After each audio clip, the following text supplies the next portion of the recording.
হঠাৎ শক্তিশালী ভূমিকম্পে কেঁপে উঠল পুরো রাজধানী। মুহূর্তে আতঙ্ক ছড়িয়ে পড়ে রাজধানীবাসীর মাঝে। এর মাত্রা ছিল 5.5। ইউজিএস এর তথ্য মতে এর উৎপত্তিস্থল ছিল নরসিংদীর ঘোড়াশাল থেকে 7 কিলোমিটার দূরে। শুক্রবার সকাল 10:38 এই ভূমিকম্প অনুভূত হয়। তাৎক্ষণিকভাবে কোনো ক্ষয়ক্ষতির পরিমাণ ও হতাহত সম্পর্কে কোনো তথ্য জানা যায়নি। এর আগে গেল 14 সেপ্টেম্বর রাজধানী ঢাকা সহ দেশের বিভিন্ন স্থানে ভূমিকম্প অনুভূত হয়েছে। বাংলাদেশ, নেপাল, ভুটান, মিয়ানমার, চীন ও ভারতে ভূমিকম্প অনুভূত হয়। সে সময় যুক্তরাষ্ট্রের ভূতাত্ত্বিক জরিপ সংস্থা তাদের ওয়েবসাইটে জানিয়েছে, বাংলাদেশ, ভারত সহ দক্ষিণ এশিয়ার অন্তত 6 দেশে রিক্টার স্কেলে 5.9 মাত্রার ভূমিকম্প আঘাত এনেছে।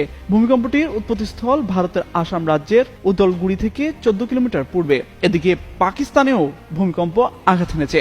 সংবাদ মাধ্যম এনডিটিভি জাতীয় ভূমিকম্পন কেন্দ্রের তথ্য অনুযায়ী জানিয়েছে, শুক্রবার ভোরে দেশটিতে ভূমিকম্প হয়েছে। ভূমিকম্পের কেন্দ্রস্থল ছিল 135 কিলোমিটার গভীরে।